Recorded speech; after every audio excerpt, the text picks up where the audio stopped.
3 minutes later, after watering the plants in her garden, she decided to go back to the shop. Nasulyapan niya si Myrna na naroon pa rin sa pwesto nito kanina. Naisip niya tuloy kung ang mga bulaklak ba ang tinitingnan ng mga mata nito o natulala ng babae roon. Marahil malayong malayo na ang nagliparan ng isip nito ngayon. Ni hindi man lang nga siguro nito napansin na umalis siya kanina at ngayon lamang siya nakabalik. Myrna? Tawag ni Jessica sa dalaga. Sinadya niyang laksan ng boses para kunin ang atensyon nito. Pero nang 3 beses na hindi pa rin to natinag, nilapitan niya ang dalaga saka tinapik ang balikat. Doon lang to parang natauhan. Ilang beses pa itong kumurap-kurap. Halatang pinoproseso pa ng utak nito ang kasalukuyang nangyayari. Maya-maya, humihingi nito ng pasensya na kinagigil niya rito. Ang cute lang tingnan ang reaksyon nito kaya napisil niya ang pisngi. Nakangisi pa siya habang tinatahak ang counter area nang may mahagip ang kanyang paningin. Sa gilid ng telepono, may nakapatong doon. Halos hindi niya na maihakbang ulit ang mga paa. Napako ang mga iyon kasabay ng panginginig. Kombinasyon ng kaba, takot at pag-aalinlangan. Jessica mastered the courage to make her steps closer.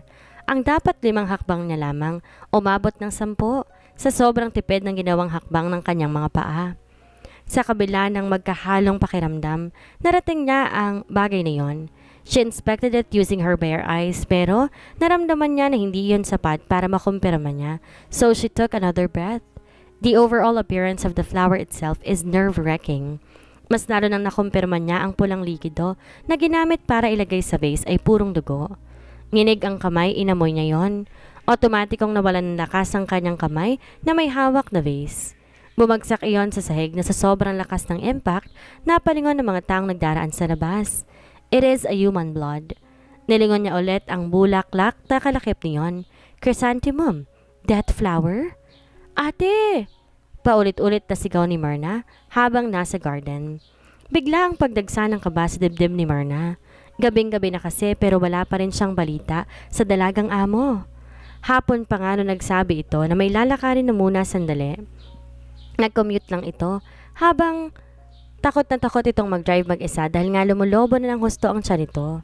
Ilang beses niya pa itong tinatawagan sa numero nito pero ilang missed calls nang ginawa niya hindi pa rin sinasagot na Jessica ang kanyang tawag. Kung hindi pa niya naisipang magligpit-ligpit na muna habang hinihintay ang amo na dumating, saka pa lang niya napansin ang cellphone nito na natabunan ng notebook. Nang pindutin niya ang gilid niyon, nakita niyang naka-silent mode. Kaya pala, hindi niya napansin na naroon lamang iyon. Mukhang nakalimutan na naman itong mag-lock ng kama madali. Sinundan niya ng tingin ang bawat parte ng bahay, bawat sulok, pero wala. Walang Jessica doon. Mas nadagdagan patuloy ang kaba at pag-aalala na naramdaman niya kanina.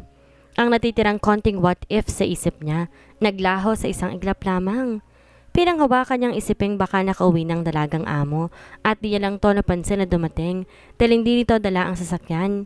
Pero ngayon ay malamig na ang kwarto na bumungad lamang sa kanya.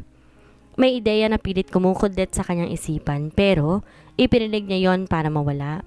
Hindi naman siguro, aniya sa sarili na may halong pangungumbinse. Kinukumbinsi ang sarili na tamang sinasabi niya kahit taliwas ang pinaparating ng kanyang nararamdaman ngayon. Dinala siya ng mga paa pabalik sa shop tsaka tumungo sa labas para magbaka sakali na dumating to sakay ng taxi pero ibang pamilyar na mukha ang nadatnan niya roon. Kilala niya to sa mukha at may hinala siya kung sino ito. "Excuse me, nandyan bang may-ari?" Tanong nito sa baritonong boses. Di siya agad nakapagsalita kaya muli nagtanong ulit ang binata sa kanya. "Nandyan ba si Miss Jessica Jane ngayon?" Sa ikalawang pagkakataon, hindi pa rin siya nakapagsalita. "Oh, I forgot to introduce myself nga pala. I'm sure namumukhaan mo ako since hindi itong una nating encounter. Hi, ako nga pala si Attorney Xavier Montelibano." Nilahad nito ang kamay sa kanya para makipag-shake hands, pero imbes na pleased to meet to know you ang kanyang naging sagot, iba ang salitang lumabas sa kanyang bibig. "Nawawala si Ate Jessica." Nabitin sa ere ang kamay na iniabot ni Xavier pagkarinig sa sinabi niya. Ang palakaibang emosyon na nakita niya sa mata nito kanina, napalitan ng pagkagulat at pag-aalala. Anong ibig mong sabihin?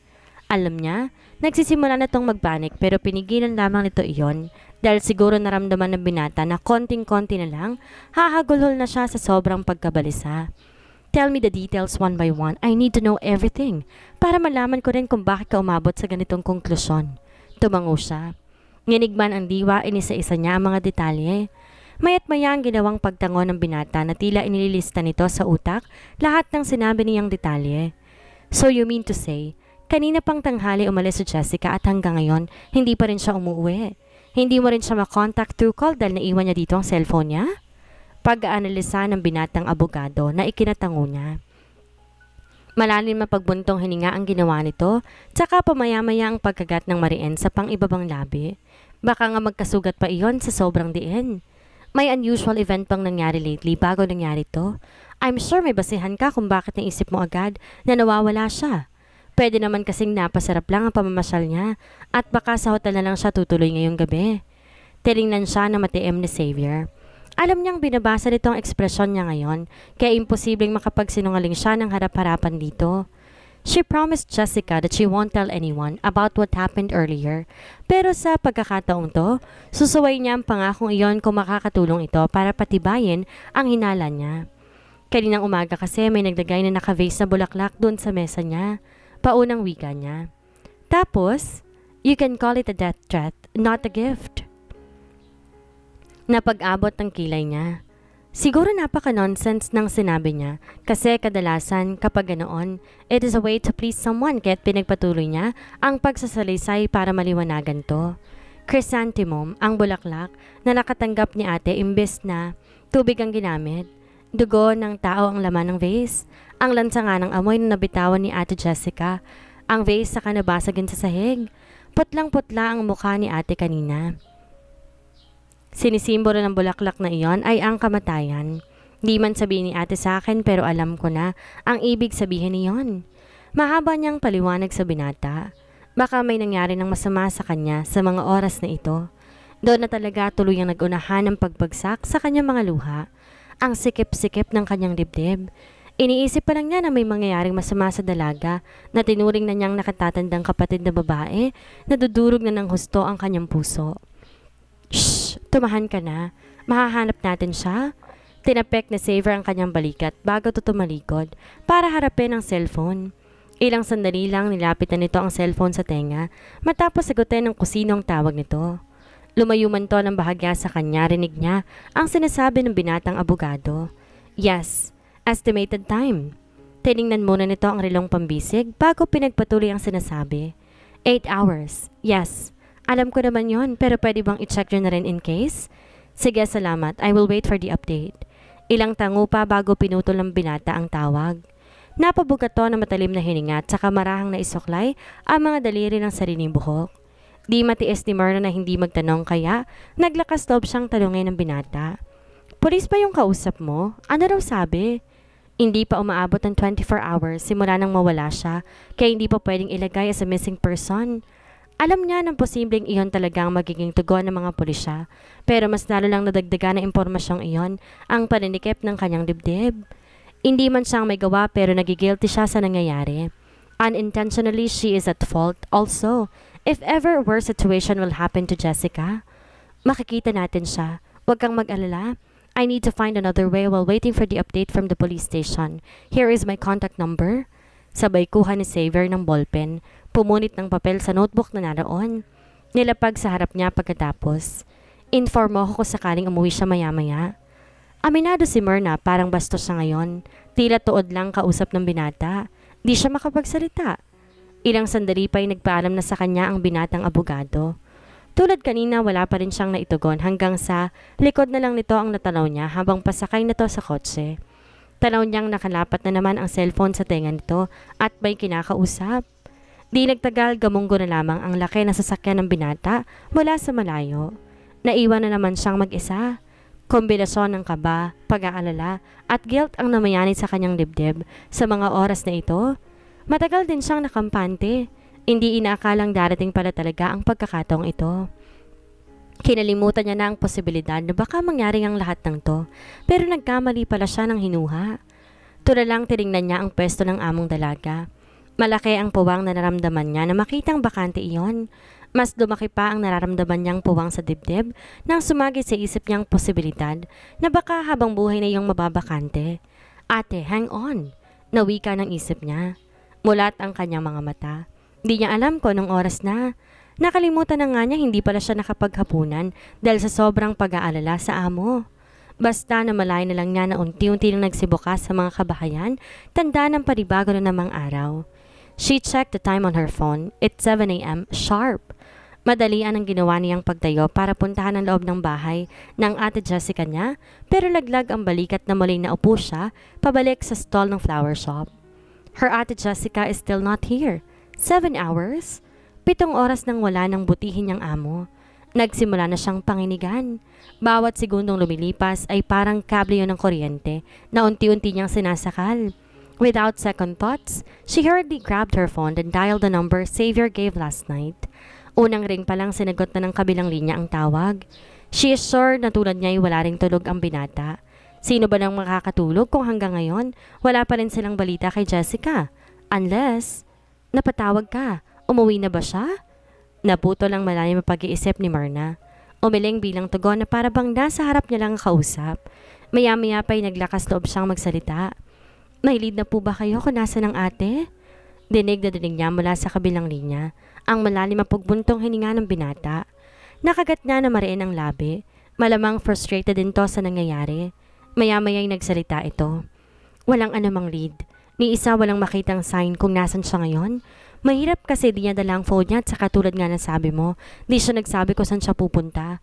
Buti sana kung nasinakyan niyang van para kahit kaanong paraan, matrace natin kung saan ang huli niyang destinasyon. Kinain ng sobrang guilt si Myrna. Sobra-sobrang guilt na gugustuhin na lang niya na sana siya na lang ang napahamak. Sa abandonadong bahay sa may maliit na bayan ng San Isidro, doon sa pinakadulong bahay na naroon, pumunta kayo. Susunod ako kaagad, please. Siguraduhin yung maging ligtas si ate. Wala siyang narinig na tugon mula sa kabila. Alam niyang naguguluhan to sa pinagsasabi niya ngayon, pero kailangan magmadali kaya muli nagsalita siya. Sige na po, puntahan niyo na po ang ate. Huling sabi niya bago pinatay ang tawag. Hablot ang jacket, nagmamadaling lumabas siya ng bahay. Madalian din ang kilos niya habang nilalak ang flower shop. Mabilis ang takbo ng oras. Sa puso niya parang may bomba roon na anumang oras ay sasabog. Tiyak ang direksyon ng kanyang mga paa patungo sa motorsiklong pinarada mula pa kahapon. Sumakay siya agad saka sinuot ang helmet. Binaybay ang daan papunta sa maliit na bayan na tinutukoy niya sa phone kanina. Imbes sa 3 oras na biyahe iyon, nagawa niyang 1.5 oras lang ang biyahe. Dinaanan niyang lahat ang nalalaman na shortcut. Di nagtagal binabaybay niya na ng kanyang motorsiklo ang pamilyar na daan. Ang pamilyar na kahoy at makitid na espasyo na tanging lagusan papunta sa lugar na kanyang sadya. Napaka-pamilyar sa kanya ng lahat na nakikita sa paligid. Hindi niya tuloy mapigilang maging emosyonal habang isa-isa na nariwa sa kanyang isip lahat ng alaala sa lugar na yon. Tanaw niya ang abandonadong bahay sa pinakadulo. Kahit malayo-layo pa siya roon, minabuti niyang huminto na. He don't want to take risk, lalo na kung buhay ng ate Jessica niya ang magiging taya. Di pa siya nakontento. Pinarada ang motorsiklo doon sa may mga malabong na damo. Tinabunan niya iyon ng lantang dahon. Nang masigurong tago na iyon at kontento na siya sa nakikita, saka siya nagdesisyong maglakad papunta sa bahay na sadya. Inalis sa sistema ang nadamang pangungulila habang nakabalandra sa kanyang dalawang mata ang tahanang minsan din niyang kilalakhan. Staring at the old house brings a lot of memories to her. Mga masasaya at malulungkot na alaala. Hindi niya akalaing darating pa palang pagkakataon na masisirayan niya ulit ang lugar na ito. Psst! Dahan-dahang mga pagyapak ang ginawa niya habang hinahanap ng mata ang isang partikular na tao. Wala siyang maramdaman na ibang presensya roon pero malakas ang kanyang kutob na dito dinala ang kanyang among dalaga. Dahil kabisado niya na ang pasikot-sikot at bawat parte na nasabing bahay, madali lang sa kanyang puntahan ng mga posibleng pinaglalagyan nito. Pero kung kailan nakita na niya ang mukha ng pakay na dalaga, saka naman ang dilim ang kanyang paningin habang ramdam niya sa kanyang batok ang lakas ng puwersa mula sa malaking kahoy na inihampas sa kanya. Madilim. Kalatang itim na kulay sa buong paligid at wala siyang kahit katiling man lang na liwanag na makita. Kahit anong gawin niyang paggalaw para lang makawala mula sa mahigpit na pagkakagapos sa kanyang mga kamay, wala pa ring epekto. Sa halip lumuwag parang mas lalo pang nakadagdag iyon sa higpit ng pagkakatali. She is unsure on how many hours she's been at the dark and gloomy place. Basta ang alam lang ni Jessica, matagal na siya roon. Sinikap niya alalahanin ng lahat ng nangyari bago siya napunta sa ganitong sitwasyon. Pero gaya ng una niyang mga ginawang pagsubok, muli, binabalik lang siya sa kasalukuyang sitwasyon. The piece of cloth used to blindfold her is too wet. Para dagdagan pa niya yon ng marami pang luha. Hindi makanyang pag-iyak. Mas lalo sa batang nasa loob ng kanyang sinapupunan. She's dying for someone to find her so she can ask for help, to make her to safety so nothing bad will happen to her baby. She badly wants to shout her lungs out, but as much as she wants to, imposible yung mangyari. Bukod sa tali sa magkaiba niyang mga kamay at blindfold sa kanyang mata, may busal din ang kanyang bibig. She is helpless. She really is. Kakaibang bersyon ng impyerno ang nararanasan niya ngayon. Imbes na idarang siya sa init, unti-unti siyang pinapahirapan ng kusino mang Poncio Pilato kapit ang napakadilim at napakalamig na lugar na to. Her sense of hearing sharpened. Dinig niya ang papalapit na mga yabag. Bigla ang pag-asam na darama niya sa puso na baka makakatulong ang taang papalapit sa pwesto niya ngayon para itakas siya rito, pero saglit lamang ang kasiyahang iyon. Nangibabaw kasi sa sistema niya ang talas ng pang-amoy. Hindi siya maaaring magkamali, ang salarin ang papalapit sa kanya. Tulad ng mga nagdang oras tuwing magkakamali tao siya, naninikip na naman ang kanyang dibdib. Sobrang pamilyar ang pabangong gamit nito. Actually, hindi yun exactly matatawag na perfume or cologne. Fab ko ng amoy ng suot nito. Ang tanging hiling niya lang, sana nagkataon lang. Mas lalo lang siyang nasasaktan kapag ipinipilit ng kanyang utak ang hinala na tamang nasa isip niya. Napapiksi siya. Naramdaman niya kasi ang marahan nitong paghawi sa mga takas niyang buhok. Inipit ito yon sa gilid ng kanyang mga tenga. Halos pigilan niya ang paghinga. Natatakot siya ng sobra dito, pero at the same time nakakakita pa rin siya ng pag-asa na baka kaawaan pa siya nito. And just like what happened estimately 4 hours after she got abducted, tinanggal nito ang busal sa kanyang bibig, saka siya sinubuan ng pagkain. Nung una nagmamatigas siyang kumain, pero nang matikman niya ang pagkain, hikbi na lang ang magkasunod na nais sa tinig niya habang umunguya. Sobrang pamilyar ng lasa. Kinakain niya ngayon ang putahing naging laman ng kanyang tiyan sa halos kalahati ng kanyang buhay. A tear managed to escape from her eyes. Naglakbay yon sa gilid ng kanyang pisngi at marahan niyang pinahid ng taong hindi pa nagsasalita mula ng kidnapin siya nito. Napahikbi siya. Unintentionally, she uttered the name that she's been wanting to call. Apple? Natigilan ng kamay na nasa kanyang pisngi ngayon. Kumpirmado ang kanyang hinala. Nakakatawang isipin na kahit nagawa nito sa kanyang bagay na to, ni sa hinagap hindi niya akalaing magagawa ito. Hindi niya pa rin to magawang kamuhian. Natatakot siguro, oo, pero hindi para sa kanya. Natatakot kasi inaalala niyang batang di pa niya naisisilang. She's been wondering kung anong rason nito para makaisip to ng ganito, pero wala siyang makapangsagot mula sa sarili. Okay sila ni Apple. Wala naman silang pinagtalunan. Wala silang conflict. Pero bakit? Apple? Muling sambit na Jessica.